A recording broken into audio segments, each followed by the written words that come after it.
Ce matin, j'aimerais partager un message avec toi ce matin. Ce matin, ce message-là, c'est la grâce de Dieu. J'aimerais ce matin que chacun de nous sache que la grâce est sur la vie de chacun de nous. Je n'ai rien demandé, c'est la grâce de Dieu qui m'a localisé. Ah, c'est tombé sur moi, oh, c'est tombé sur moi, oh. Je n'ai rien demandé, c'est la grâce de Dieu qui m'a localisé. À Tito, c'est tombé sur moi, oh, c'est tombé sur moi. Ah, je n'ai rien demandé, c'est la grâce de Dieu qui m'a localisé sur le lit d'hôpital. C'est tombé sur moi, oh, hey, c'est tombé sur moi, oh. Je n'ai rien demandé, c'est la grâce de Dieu qui m'a localisé, papa, oh. Wow, c'est tombé sur moi, oh, oh, oh. C'est tombé sur moi, oh. Ce matin, j'aimerais partager ce message, la grâce de Dieu. Et quand on dit la grâce de Dieu, la grâce de Dieu c'est quoi? C'est la faveur imméritée. La grâce de Dieu c'est la faveur imméritée. Tu ne mérites pas, mais Dieu te fait grâce. Il y a des personnes ce matin, ils se sont mal réveillés, mais il y a de l'espoir. Pourquoi? Il y a la grâce de Dieu qui a la possibilité de localiser chacun de nous. La grâce de Dieu. Pendant qu'il y a quelqu'un la nuit qui a dû faire une mauvaise chose, Dieu le favorise en permettant que la grâce de Dieu permette et attende qu'il aille se repentir aussi. Et ce matin, la grâce de Dieu par contre a un temps. La grâce de Dieu a eu aussi son commencement. Écoute, grâce à la grâce de Dieu, quelqu'un peut faire du temps à son frère et puis lui demander pardon. Grâce à la grâce de Dieu, il peut arriver un miracle dans la vie de quelqu'un. Grâce à la grâce de Dieu, tu peux être troublé et puis il peut avoir une guérison dans ta vie. Seule la grâce peut faire cela. Et ce matin, j'aimerais te présenter la grâce de Dieu. La grâce de Dieu, c'est quoi?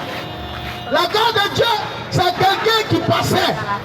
Et quand tu prends Jean 1, alléluia, Jean 1, la Bible dit, il passait. Et Jean a vu cet homme-là. Jean dit, celui-ci est l'agneau de Dieu. Celui-ci est l'agneau de Dieu qui vient ôter le péché du monde. À le commencement de la grâce, le commencement de la grâce a commencé à quel moment? Avant que la grâce soit. Les saintes écritures parlaient de dents pour dents, œil pour œil. Avant que la grâce soit, quand tu pêches, on devrait te tuer. Avant que la grâce soit, quand tu as des problèmes, on dit c'est pour lui seul. Mais quand la grâce a commencé, on a parlé de quelqu'un. Depuis Apocalypse 5, verset 6. Depuis Apocalypse 5, verset 17. La Bible dit, le monde a été condamné. Le monde entier a été condamné. Et il y avait un décret sur le monde. Et il y avait 7 sceaux qui étaient scellés. Parce que le monde était voué à la destruction. Et la Bible dit, il y eut l'agneau qui était assis sur le trône. Et c'est cet agneau-là que Jean-Baptiste a dit, voici l'agneau qui vient ôter le péché du monde. Et l'agneau là s'appelle Jésus-Christ de Nazareth. Par lui, tu peux gagner des combats. Par lui, tu peux avoir la délivrance. Par lui, tu peux être restauré. Écoute, frère, quand on te dit tu es à Jésus, c'est pas parce qu'on veut te plaire.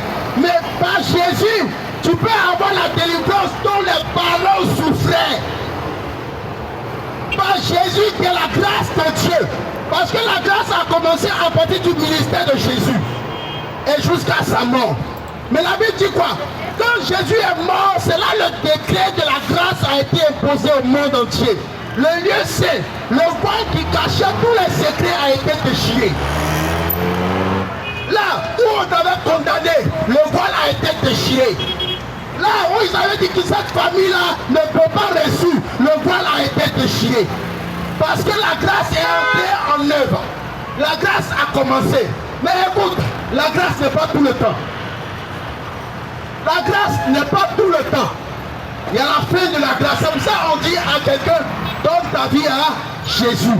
Parce que la grâce va finir à quel moment? Au temps de l'enlèvement.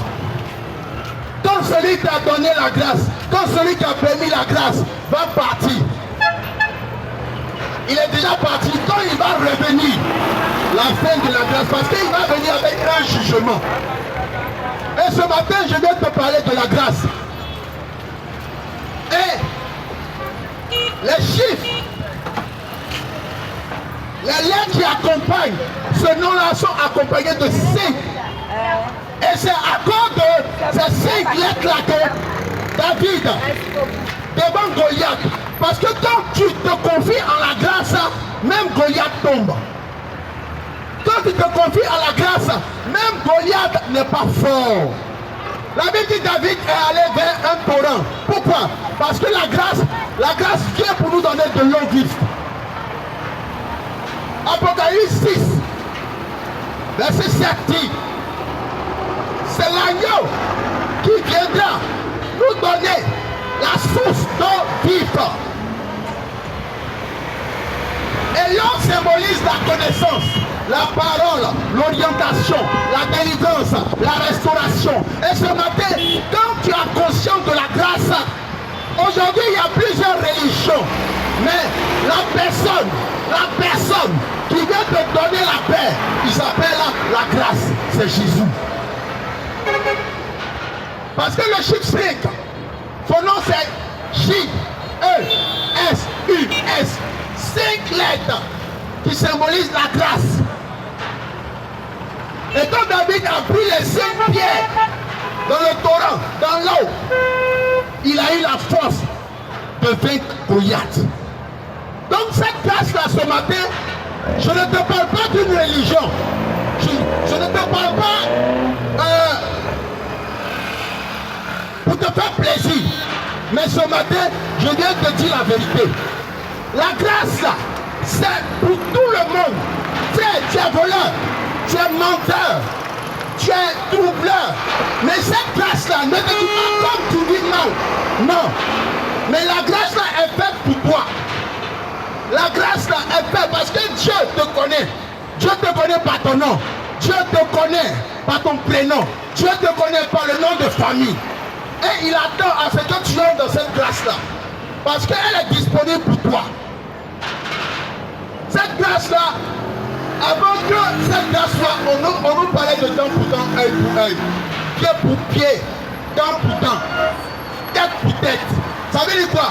Il n'y avait pas de pardon. La grâce vient nous apporter le pardon, la délivrance, la restauration, le miracle. C'est quand la grâce a commencé que le miracle a commencé à se faire savoir. La Bible dit, la grâce là, on l'appelait le rocher des siècles, l'ancien des jours. Jean-Baptiste a dit